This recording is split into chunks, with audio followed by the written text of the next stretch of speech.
So welcome everyone to this Generation Equality Forum side event. As I just said, it will be held in English, but with possibilities to ask questions in French. You could write in the chat and we'll do our best to translate. I am Elin Andersdotter Fabre, and I'm from the United Nations Human Settlements Program, UN-Habitat, and from the Global Public Space Program, where I'm coordinating the Her City initiative. As you might know, UN-Habitat is the UN agency for sustainable cities, and we're the custodian of SDG 11 and the new urban agenda. But we also support the overall implementation of the SDGs at the local level. And today we will really focus on how we work with SDG 5 on gender equality in cities.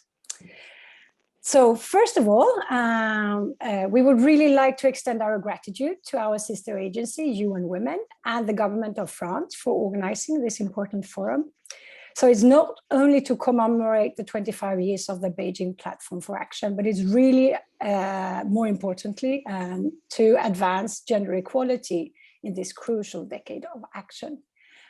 This event is related to the forum's action themes, new technologies and innovations, and feminist movement and leaderships as tools for achieving gender equality. Her City, as an initiative, has been selected among the commitment makers for the forum, and you can follow how we intend to deliver on these commitments beyond the forum in social media. So now let's move over to today's topic, Her 15-Minute City. The main principle of the 15-minute city is that all inhabitants should have the basic services and urban amenities within 15 minutes walking distance from their home. So Her City, on the other side, is a digital toolbox that we developed to plan, design and build cities for all through the participation of girls and young women. And we believe that the strategic use of this toolbox is a really innovative way to deliver of the 15-minute principle, building equal, sustainable and inclusive cities for all. After that short welcome, I will now introduce Maimouna Mohad-Sharif, who's the Executive Director of UN-Habitat, and she has recorded a short video remark for us on gender and cities and innovation to frame this discussion. Honorable mayors, colleagues, friends, ladies and gentlemen, a very good morning, afternoon, and evening to all of you. I would like to thank the government of France and UN Women for organizing this Generation Equality Forum. The Mayor of Paris, Madame Anne Hidalgo, and I share much in common, as she is the present and I was a former female city leader. Generation Equality Forum is the opportunity of a generation to advance women's place in society for the decades to come. All countries and cities must put their words into action if we are to succeed in making the necessary shift towards a truly gender equal world once and for all. As the UN agencies for sustainable cities, we are aware of the key role that local governments and urban actors, as well as city stakeholders, play in making a real difference on the ground. This is what we refer to as localizing SDGs and the new urban agenda, implementing global goals, targets, and principles on the ground that are close to the people based on their everyday needs and priorities. We will ensure that the outcomes of the Generation Equality Forum will be implemented in cities worldwide. As UN-Habitat, we promote city structures and services that create possibilities for all inhabitants, women and girls, but also other marginalized groups to prosper within the planetary boundaries. Equal, inclusive, and sustainable urbanization is at the heart of our mandate. We can't think of a more appropriate way to do this than the 15-minute city developed by Professor Carlos Moreno and put it in action by the Mayor of Paris. We are delighted to see this truly sustainable and inclusive concept is breaking grounds in cities all over the world. At its core, a 15-minute city where all basic amenities and services are within 15 minutes, work from home works particularly well for women, girls, and vulnerable groups. But how can we assist cities to plan, design, and implement this in practice? Her city is our response to leaving no girls, no women, or no place behind. If you plan and build the city for and with girls and women, it will work for all. Therefore, we would like to discuss the concept of and practice of her 15-minute city with all of you today. This is our way to make solutions and tools available to everyone, from feminist activists to decision makers and the private sector. By working together, learning together, our future also be her future. For every girl, for every woman, in every place. Thank you.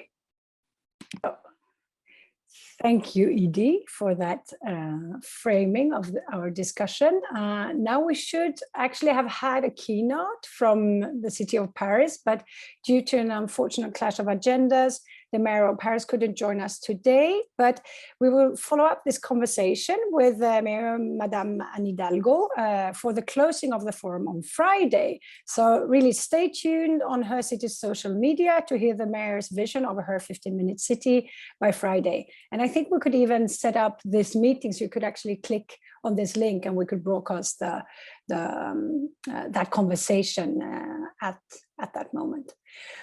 Okay, what I might do instead is that I will ask our panelist, Professor Moreno, to perhaps elaborate a bit on both the concept of the 15-minute city and pass a few messages and examples on from the city of Paris, as I know that you work very, very closely, both in research and in practice, and you're in contact with the mayor on at least a weekly basis.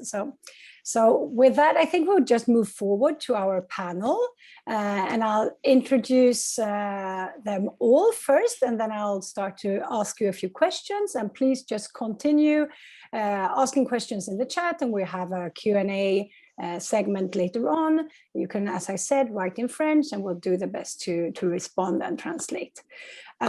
So first of all, our panel consists of Carlos Moreno, who's the Scientific Director and ETI Chair from the University of Paris 1, Panthéon-Sorbonne. Welcome, lovely to have you.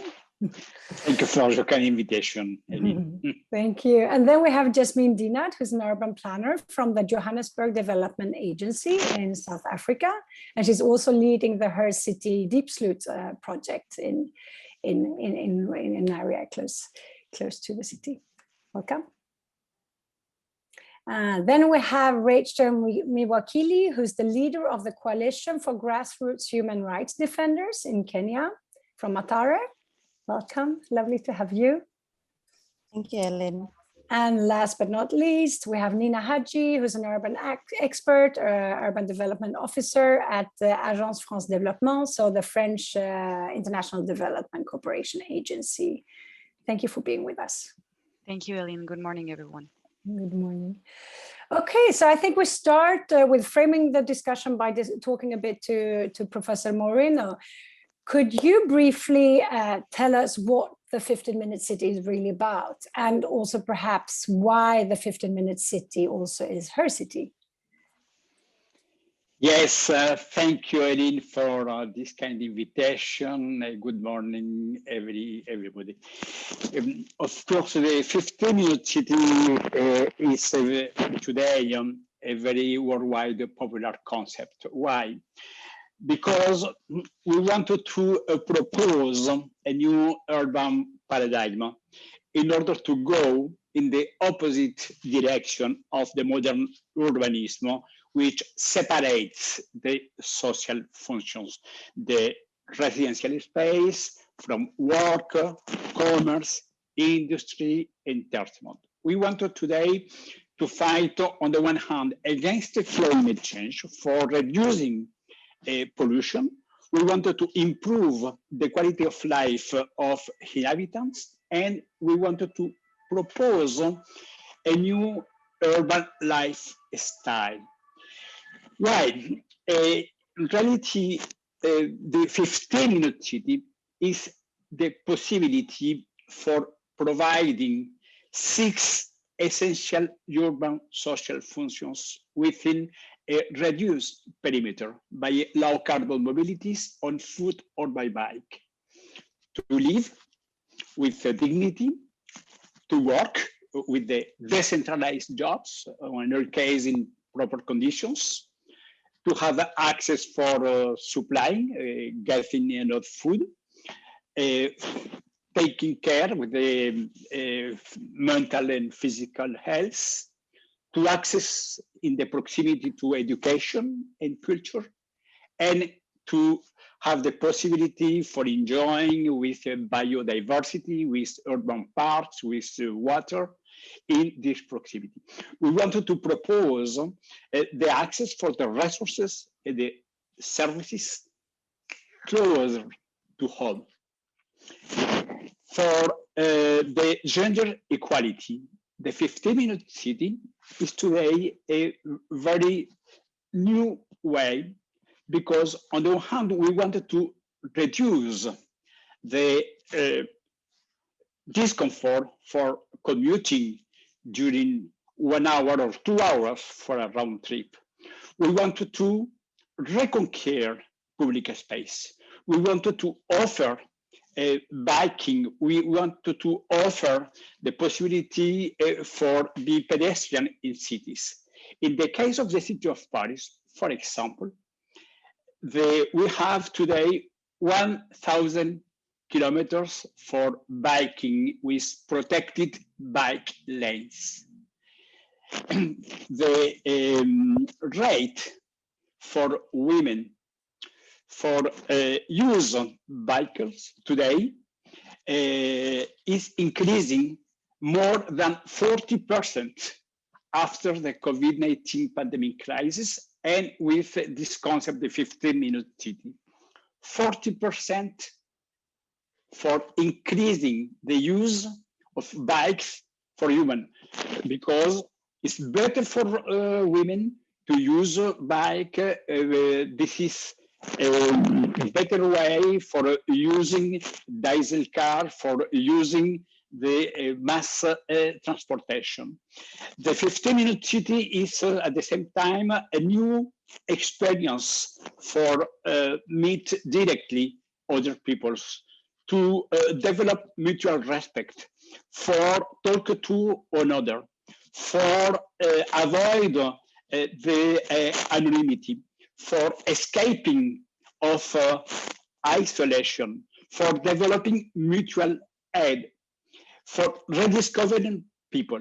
And women are today in situations of, with the 15-minute city, we have the possibility to reconquer the useful time for living differently. We have the possibility to access in the proximity of the available resources, doctors, health centers, and health shops. We have the possibility for relocalizing jobs, for relocalizing sports activities, for going to the cinema, to theaters, for use the parks, the place for works. We have the possibility to develop otherness, for develop a participative democracy, for being involved, for developing the local projects. In Paris, we have the participatory budget. The participatory budget, this is very important space for improving the local areas with the concrete projects. We have in the city of Paris the biggest participatory budget in the world, 800 million euros, totally dedicated for fostering inhabitants to develop a participatory project. This is a very big opportunity for developing a new urban culture, based on the respect for women, for reconquer the public space in order to respect women, for developing the new educational activities for respect women, for developing the new activities in the school. For 4 months now, we have opened the school yards during the weekend in Paris in order to practice different activities by the local communities. We want to, in reality, to encourage 4 key elements with the 50-minute city: ecology, for promoting low carbon activities; proximity, for encouraging people to use and to reuse the multi-purpose functions to reduce commute; solidarity, for developing a strong social link, for developing intergenerational links, for developing the access for women, for social mixity; and the last one, to foster the citizen participation in the local project. I am totally convinced that the 15-minute city is a very big opportunity for the feminism, for the strong feminist movement in cities, for reconquer the public space, for reconquer the local jobs, for reconquer the other mobilities by bike, for reconquer the cultural spaces, for reconquer the more safety, more security in cities. And the most important, to develop the collective otherness. The otherness is today the key if we wanted to deploy this new inclusive generation in cities. The inclusive city is our common fight, and the 50-minute city is totally oriented for having an inclusive city. And the role of feminism, the role of the gender equality, the role of women for developing differently cities is very important. The most important proof in Paris is the presence of Miss Anne Hidalgo as mayor of Paris during 5 years, and now for the next 5 years. Anne Hidalgo is totally committed for continuing to develop the gender equality, and the 15-minute city is her commitment for continuing to open new urban spaces, safety, and totally oriented towards this gender equity, and to promote the inclusive and feminist city in the respect of the urban life, for living with a livable, a vibrant city. Thank you. Thank you so much, Professor, and thank you also for taking some examples from the City of Paris, passing the mayor's message on. I think we now, all of us, have a better understanding of the concept of the 15-minute city, and also why it really is her 15-minute city. So I would like to move on to Jasmine Dinat from Johannesburg.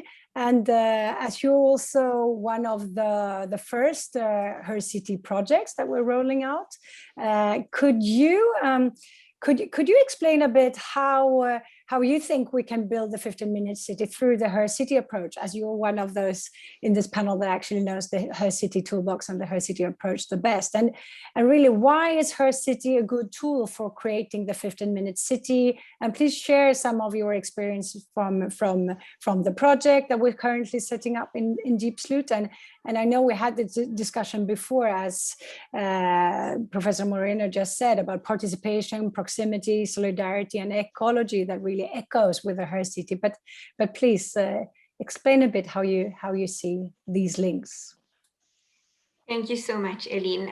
Can you hear me okay? Yeah? Perfect. Okay, great. I think the most exciting part of bringing these two concepts together for us is the context in which we work. And it is such a unique context that I actually need to paint a little bit of a picture for our participants about the kind of environment we're hoping to roll out this process in. And it's material because the concept of the 15-minute city, has got global value. But the specific South African and Johannesburg lens through which we do that is really important. So the context is that the Diepsloot area is an informal settlement. It is incredibly dense. It's an area of extreme social, ecological vulnerability, high levels of gender-based violence, and high levels of unemployment, even higher now since the COVID-19 pandemic has hit. So if you imagine the everyday experiences of girls and women in that kind of context, then we look at the 15-minute city through their eyes, and the roles that they play in such a community is, of course, for many women and girls all over the world, is multiple roles. There's a lot of pressure for men to leave the area in search of work. And the real everyday users of the public environment are women and girls. They're providing support to each other. They're active in community and processes, and they are in touch with neighbors, etc. So they have a big social network presence in the area, and there's a lot of responsibility on them to do more than just the basics, even more than just go to school and study. So they have household responsibilities. So within that context, I think the value of rolling out something like the Her City Toolbox is valuable to those girls in the sense that when we talk about participation, okay, so I want to refer to participation, proximity, solidarity, and equality in this context. When we talk about participation through something as valuable as the Her City Toolbox, we are reversing the power dynamic and the choices that are made and empowering girls to create their own spaces in a context where, as practitioners in Johannesburg, we have learned the hard way about the failures of grand capital-intensive projects, of big-scale infrastructure being laid down because the city believes that that is what's needed. And we've missed the kind of incremental bottom-up approach which comes from listening to everyday users. The girls are going to be teaching us exactly what is needed and challenging our assumptions as practitioners and politicians about what would be effective for them. So participation, I think the Her City Toolbox is going to be particularly valuable to us to ensure that the impact of our capital investments is actually affecting the lives of the community. It's actually a much more positive impact and has a bigger reach. When we talk about proximity, and this is where the context is quite unique in Diepsloot. that could be a 15-minute walk to the nearest facilities in Diepsloot. Okay. But the critical point is not the time or the distance. It is the quality of the experience of a 15-minute walk in that context. It is about traversing wastewater in the streets. It is about navigating the hidden and dark spaces where crime is a big risk in that 15-minute walk. It is about traversing an extremely polluted wetland area. It is about hot and dusty, dry days. It's about navigating flooding and mud when it's raining. So in this particular context, maybe it's not distance and time, but it most definitely is the experience of those 15 minutes, which can be, it can be really, really dangerous. So I think that is important, and it will likely emerge because women are particularly vulnerable. So I think that's the value of the girls talking to us, the women talking to us about what that 15-minute walk looks like. When we think about ecology, I think because the girls and women are so present in the community on a daily basis, they're also acutely aware of the quality of the urban environment, the need for greening, the impact of stormwater runoff, because that is their walking experience. There, I also wanted to say in terms of context that there's no mass transit infrastructure in an area like that. So there's a local circulation system, it's informal, it is not always safe. It then connects to an informal minibus taxi system, which then connects residents to other parts of the city. So, you know, we're not talking about an urban environment that is particularly in terms of a microclimate or ecology, very supportive of the girls. And I think from explaining and describing what their everyday experience is of the area, there's so much more we can learn about how to enhance the ecological side that is often neglected in city projects. And it comes from, you know, privileging the grand and massive public space projects that cities have been more likely to roll out.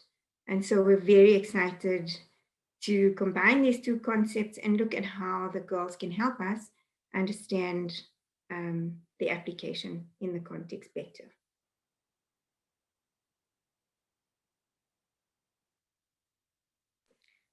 Thank you so much, Jasmine, for elaborating on that and telling us about the concept in the context, sorry, in Diepsloot. And it's interesting what you're raising. I mean, it's not just a question of time or distance, but it's really a question of quality and how can we enhance that quality and how can we really make the right priorities if we don't actually listen to the real needs on the ground. And I think that is a perfect transition to our next speaker. So Rachel, you're from this coalition of grassroots human rights defenders in Kenya, in Mathare, which is actually an informal settlement in the capital Nairobi. And you know better than anyone, I mean, the conditions of the ground. You really are a grassroots leader, but you're also a young woman that actually grew up in this area. And we would be super interested to hear about your experience, both from the organizational point of view, from the community organization, but also from your personal point of view. What is really like the importance of these inclusive public spaces and this proximity of amenities and how you can access basic services, in particular in informal settlements. And perhaps you also have some examples from Mathare that you would like to share with us. Thank you, Ellen, and thank you, everybody. This is such an amazing platform to discuss about city and what it looks like. And also the fact that I'm also living in Mathare, I haven't moved out. So I've come for sister reciprocative solidarity, or at least a bit quiet, to also like also good internet, which speaks also to what we are going to talk about in terms of also women accessing these platforms of also to be able to also share our narrative and agenda, the kind of work we do within our local community. So like the way you said, Ellen, like I'm from Coalition for Grassroots Human Rights Defenders Kenya, which is a social movement of grassroots activists, feminists, and community leaders. We work across the country, but our office is based in Mathare. And also like more of our leadership is based on feminist leadership. And I'm happy also to hear that not the UN level, you're talking about feminist organizing, which is something even as feminists, we have been fighting so hard, at least to hear this narrative reaching to this kind of platforms and realizing the fact that whatever Yasmin was discussing, it kind of puts me to the reality of what Mathare looks like. So Mathare, it's an informal settlement with an estimate of more than 500,000 people living there. I think now it has risen after census. And the houses are made majority of aluminium structures, which are 10 by 10 rooms. Also others are made of mud, also others timber. And then in terms of accessing sanitation facility, we have to use public toilets. And most of these public toilets, we have to pay. Some are also individually owned, group owned, but they're not like government owned. So you can realize that the nature of how these toilets are made is not inclusive for women if you look at it on a feminist perspective. And that's why even my argument has to be looked in terms of a feminist perspective and a human rights perspective. Like if you're building city, are we looking on how it affects the daily living of women living in informal settlements and girls living in informal settlements? And giving now a case study of our work around even COVID-19 situation, which expose even genders inequality, which has been existing. So you find when COVID struck, that was last year, when the first case was detected in Kenya, that was 13th of March. All of us were told to stay at home and work at home. And also like staying at home is a luxury, and they're also working at home for most people. So they didn't look on the life of us girls and women living in formal settlement, where we have to, most of women and are doing casual work. And we are told to wash hands, but is there water? Water wasn't there. Like that's the thing also, as an organization, we have been pushing in terms of also ensuring there's water, because when we relate to water, it comes back also to the dignity of us women and girls. We use water also like, for example, when you're getting our menses, we need water to wash our body. When you're accessing public toilet or sanitation, we need water. So the fact that all of us were locked into our own house, it denied us that dignity of even accessing toilets at night, accessing bathroom at night. Because where would you go? And you're forced, even the household majority you're living like even 3 or 5 people, or even more than that in that 10 by 10. So it takes away your dignity. So one of the issues as Coalition for Grassroots that we have been pushing, and even we're pushing the government of Kenya, was that we insisted even in public media to have a feminist approach on these issues. Having a feminist approach in the issues of also like now you told girls to go back home, because there's COVID does not mean menstruation stop. So like the places where they used to get even sanitary towel, now it has been limited. So as a government, can you ensure like there's that accessibility point? And also I have to give credit to the local different youth groups that we have worked with within different spaces. They were able to take that role. But also looking now, when Ellen, you asked me my example of living in formal settlement, and also I have to be clear in terms something that I, as a feminist, that I usually find it to be very problematic, is also accessing the public transport. Public transport where you are a woman in Nairobi, even CBD for those who live in Nairobi, where the touts have to harass you and hold your hand and grab you and sexually harass you. And then it doesn't happen to a male counterpart. So how safe is this city that you're building in relation to our girls and our women? How safe is it in terms of, even if you're a girl at night, you can't walk in the city or in the community you're living in, you can't be able to do, to access the anonymity like any other person that would access. So my other point also I wanted to put across is also like based on the SDGs you have given, and the narrative also that comes Kenya, the government of Kenya, which I'm really happy I'm holding one of the commitments, this one that President Uhuru Kenyatta committed. They are very feminist, progressive commitment that I'm really proud knowing some of the people who were able to be involved to come up with this commitment. And I'll quote commitment, the one that states, committing to develop agenda, management and information system by 2022.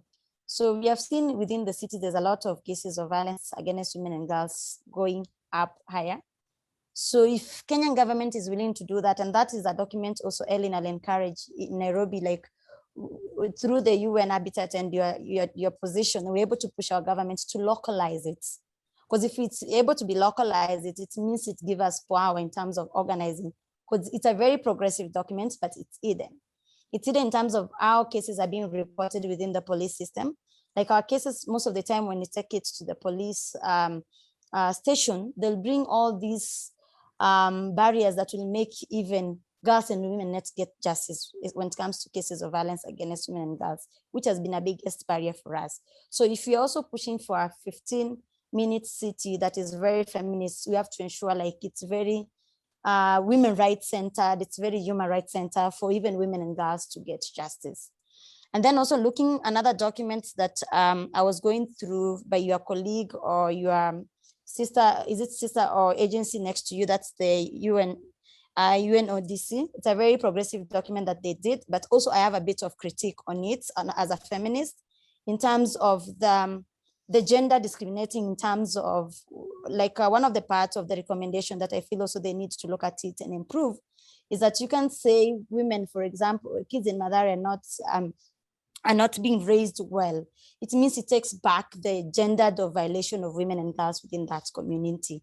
Because also like when you look in terms of patriarchal spaces, the parenting burden has always been put on women and girls. And when I mean women and girls, like in most homesteads where girls should be also taking time to read, they're usually burdened with the responsibility of taking care of the young ones and also of the older ones within the community level. So this one also on a UN level, I think sometimes when these documents are made, it has also to consult within the community and how it affects people in terms, especially the women cause and women struggle. And also like if you're going in terms of GF recommendation and looking the Beijing platform of action, it has to reflect on the role and most women rights organizations and feminists have been doing to ensure like we reach where we are. So the other area that I would like to look at is in terms what I really heard about the ecology level. Like if you look most of the time, even within the city, women and girls are the ones who are doing a lot and organizing spaces of meeting. And I'll give an example of the project we were doing previous time with the local county government, where we're insisting that we have this garden sack within the community level to support even the climate justice or climate change perspective. Because most of the time, also this is the other angle, I think even the agency and even with my position now where I sit advising the Danish government, the Youth Advisory Board, is that we should stop overlooking that the climate issue does not affect the city women or the city girls. We also affected the girls and the women that we are living within the city. And these are the conversations that we are having as Coalition for Grassroots Human Rights Defenders to come also like with the participatory process where women and girls who are living in urban city are able to be involved in climate change discussions, like how climate change affects even rights to food.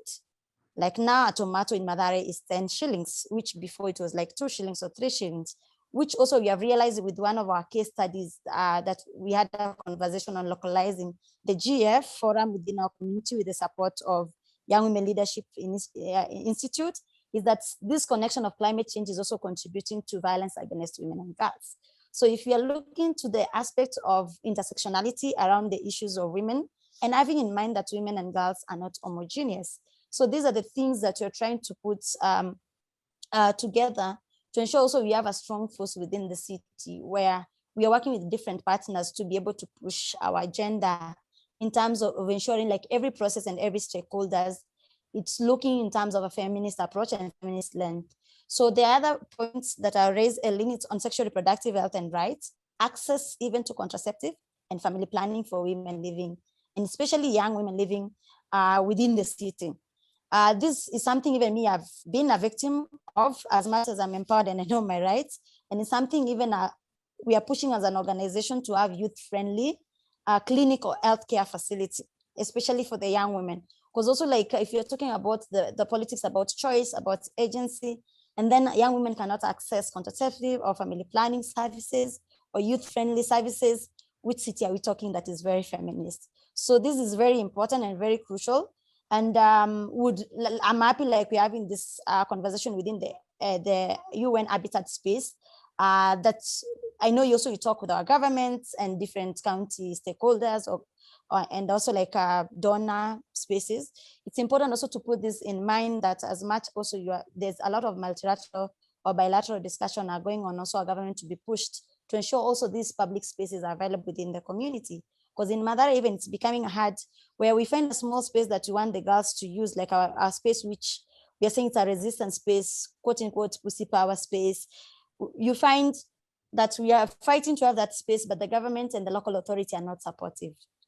And we can't live in a space where women can't have a space to meet, or girls can't have a space to also just even to have a discussion or space to even play. So for me, this is a very important discussion. It's very close to me, especially when you bring the feminist and intersectionality lens and the infrastructure part of it. At least some bits of COVID were like, with the social distance, it was helping with public transport. But now you see people are back to the same situation where men are still harassing women, even when you're seated in the seats.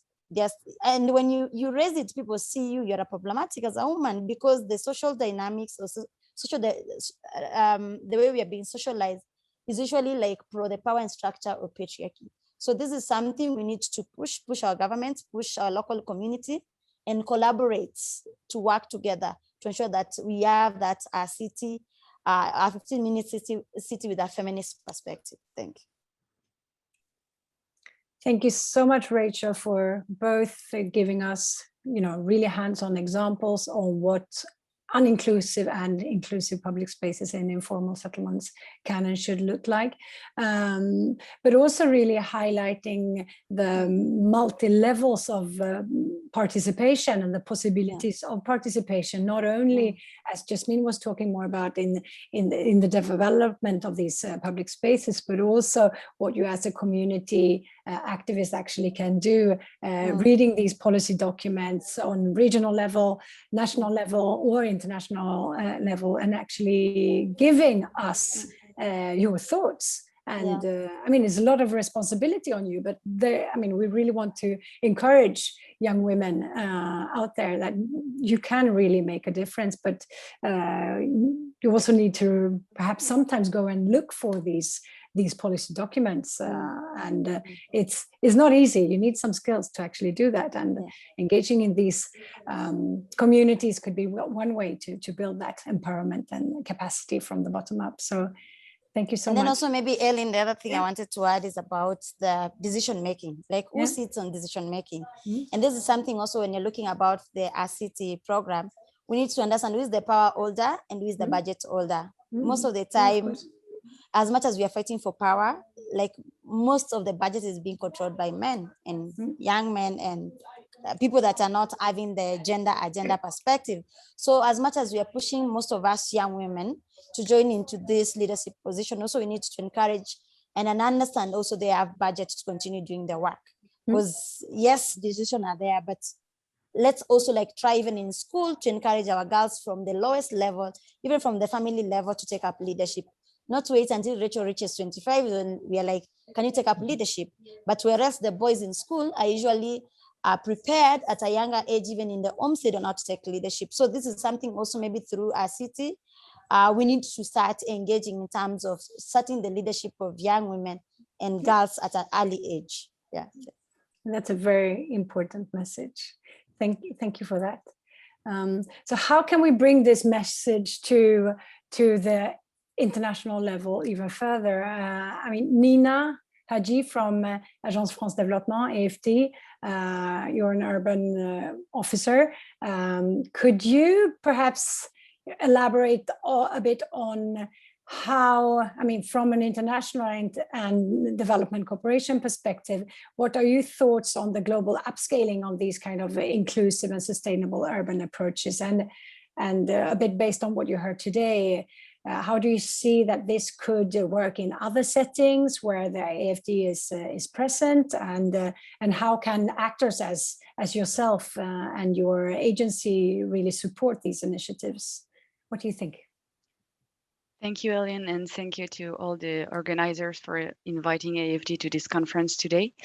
As you may already know, Agence Française de Développement, AFD, is the public development bank that implements France's international development cooperation policy, and with us contribute to achieving the Sustainable Development Goals. And regarding the specific SDG number 11 dedicated to inclusive and sustainable and resilient cities, we deployed different financing tools toward developing countries, such as grants or concessional loans or technical assistances or even project preparation funds, in order to support projects that are dedicated to developing inclusive, safe and resilient and sustainable cities, and even denser cities, as already mentioned by Yasmin. And to do so, AFD has developed a specific strategy for financing inclusive and sustainable cities and supporting local authorities to do so. And this strategy is divided into three main objectives. The first one is to improve the quality of life of city inhabitants, mainly through accessing urban services. The second one is to promote sustainable urban development of territories, especially in informal settlements or even in city centers, for example. And the third objective is to strengthen the local actors and the local authorities which are in charge of the city. As climate change adaptation and low carbon transition, the promotion of gender equality is really one of the cross-cutting approach and objective to this strategy, in order to strengthen the positive impacts of urban projects, especially for girls and for women. And through the different funding that are granted by AFD and with the different partners and the local authorities we are working with, we try to address the current and the future urban challenges. As already mentioned, we are now in a current context of rapid urban growth, and the city is not gender neutral, since, as already mentioned by the different panelists, women and girls are the really first victims of insecurity and inequalities in terms of access to work, access to financial resources, access to urban essential services and public spaces, and also they're the victim of lack of representation in formal governance bodies. So at AFD, in order to really integrate these different gender issues and problematics, we have developed objectives and tools in order to promote gender equality through the conception and the implementation of the urban projects in the different geographies and contexts we are working in. And in echo to what has been presented by the former panelists, I can give you some example of operational recommendations and tools and that we are developing at AFD, and also example of projects we are supporting that try to have a really positive impacts and strengthened impacts on women, particularly on projects dedicated to access to essential urban services in informal settlements, in echo to the presentation of Yasmin and Rachel. At AFD, regarding informal settlements, we support strategies to integrate these informal settlements into the rest of the city. And in this project, it is really important to take gender into account in order to help the living conditions of women, which are often overrepresented in the population of informal settlements, and to improve their access to resources and infrastructures such as electricity, drinking water, sanitation, and mobility, as already mentioned. So at AFD, we have developed a toolbox with a series of recommendations and approaches in order to integrate them into the conception of the urban projects dedicated to improving informal settlements. And I can briefly give you some of these recommendations with example of projects we are supporting. The first one is to precisely identify the future users of the planned urban facilities in order to meet their specific needs and to provide them the best experience possible of living in the city. For instance, in India, AFD finances a multi-city program for improving urban services, in which initial diagnoses are carried out in order to identify the users of the planned facilities in the different cities. And we take the gender issue into account by conducting, for instance, with the local authorities and the project owners, women's focus groups in order to design the future facilities, such as a health center or child protection centers, for instance. Another operational recommendation is to address safety needs through the improvement of essential urban services for women. And street lighting is a really good example for this recommendation, since women are particularly exposed to violence in case of a lack of street lighting in the public space. For example, in Uganda, we financed the new public lighting network of Kampala City, which will improve the daily lives of women, especially in informal settlements where the lighting network services has been really consolidated. Another operational recommendation I can give you this morning is to take into account the economic impact of improving essential urban services, especially for women and for girls. As an example, in Benin, in the city of Ganvier, we finance 10 pipes that will allow women to save time on water supply and to develop income generating activities instead. And in this project also, there will be a future fish market for the city of Ganvier, which will be electrified, and it will improve both the working conditions of women and their income. And if I may add just one final operational recommendation, which is really in echo to what has already been said this morning, that we try to integrate in each urban project we support is really to ensure the representation of women in the consultation bodies and to involve them in the definition of the infrastructure and services of the project. For instance, in Cameroon, AFD finances a program for improving urban services and infrastructure in 5 cities. And for this project, local consultation committees have been organized to participate to the identification and the prioritization of infrastructure and urban services in the 5 cities. And for the formation of these committees, equal representation of women and men has been sought, and the condition for effective women's participation in the committees have been reinforced. For example, by conducting preparatory meetings specifically dedicated to women, or by reimbursing the transport costs to women in order for them to join these committees.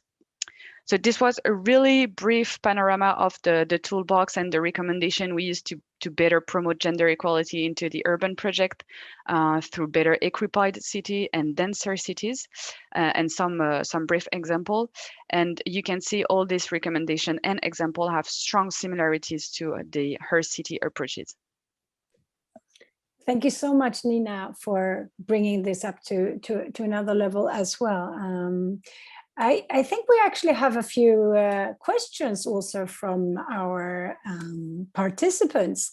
Actually, a few very early questions that that emphasized, I mean, how would a 15-minute city work in the global south, and how can her city and 15-minute city work in places of traditional religious and cultural fabrics, and questions on safety and security in transportations that I hope that you participants really feel that we've been discussing here, because there's been a lot of focus on informal settlements and contexts that are very different from the examples of Paris we heard in the beginning.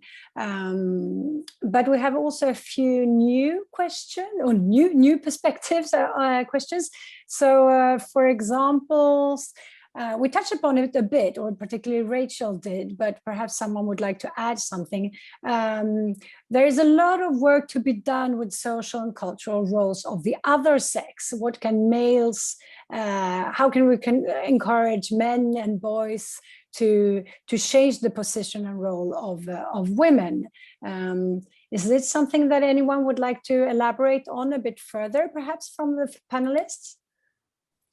I think I can take that one, Ellen. Yeah. Also, the fact that also it's my area of interest, and I think also like the person who really asked the question, that's very brilliant. But also in terms of our social contract, we really need to understand also the burden of men changing or not changing should not be burden to women and young girls. The reality is that how, even when it comes to parenting, how do you do feminist parenting? And I mean feminist parenting is the matter of not letting women only to parent, but both men and women should parent, or in situation also like, well, it's also like a single mom also led, also it needs to be respected.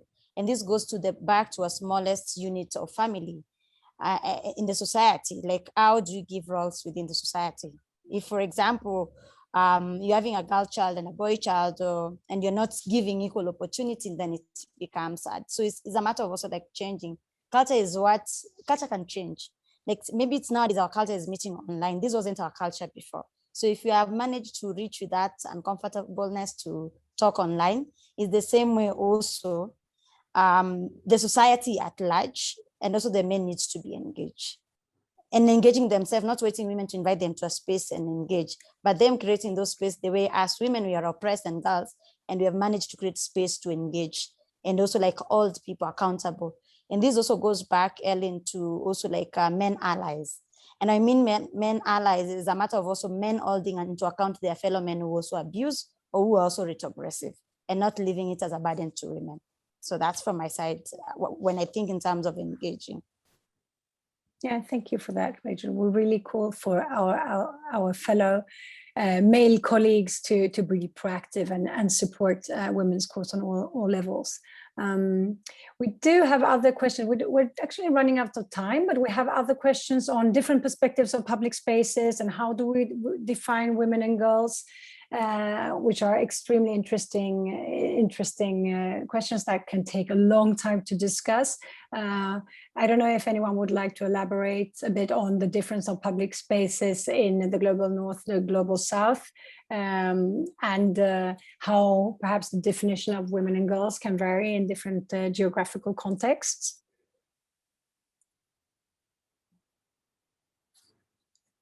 Anyone that feels...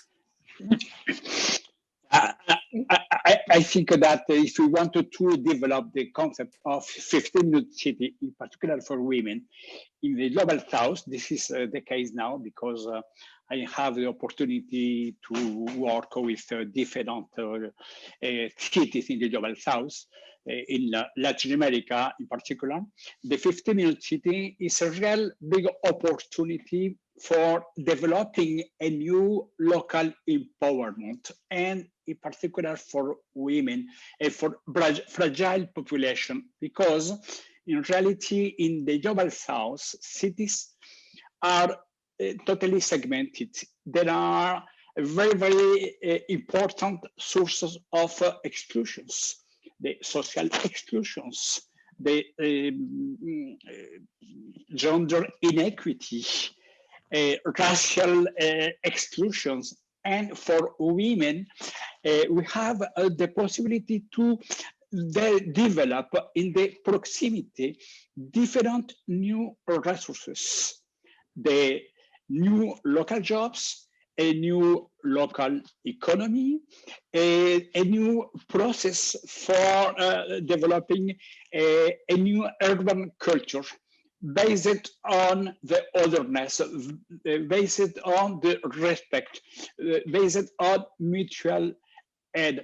We have the possibility to use differently the public spaces with the tactical urbanism. We have the possibility to generate a new women citizen empowerment for fighting against the exclusion of women in the process. We have the possibility to offer a new dignity for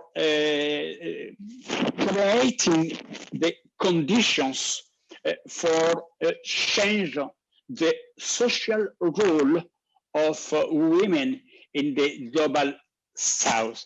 I think that the vicinity, the proximity, this new exploration by the pedestrian activities, by bike, by the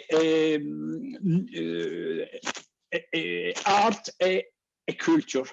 There are different leverages for finding a new way. Of course, we don't have a magic wand for transforming in a few months the decades or exclusions of women, of segregation in the job activities, of to reduce the role of women for being only a mother on a wife. But at the same time, we have this possibility for creating the new conditions, and the social proximity is a very, very nice way with the 15-minute city in order to transform vicinity in solidarity, to transform, to talk in a new way for playing a real role, for being integrated in the activities in the street, in the neighborhood, and to promote this integration for the next years. I think that the 15-minute city is a very interesting way for exploring this new possibility for reconquer the spaces for promoting the gender equality. Thank you for that. Yeah, from Global South and Global North, we had very inspiring discussions today, and I think we can all agree that the 15-minute city and the Her City have a lot in common and are mutually reinforcing concepts. And I feel like if the 15-minute city is really about setting our objective and creating a framework, Her City provides the toolbox for doing it, and really together with the most vulnerable and marginalized women and girls in our community. So as a summary, inclusion, participation, representations have really been keywords here today from all of you speakers. So Her 15-minute city is finally a city of proximity that works for all. And as in an urban context here, we would like to highlight that in an urban world, cities are becoming the most important platform for building sustainable and equal societies. And at the end of the day, there will be no gender equal world without cities that work for women and girls. So let's all go out there and do what we can, and really starting from the local level, because we believe that her future is really also our future. Thank you, everyone.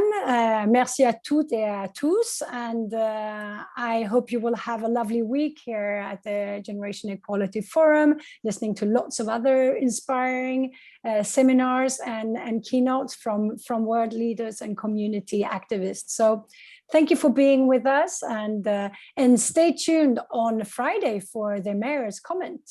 Thank you.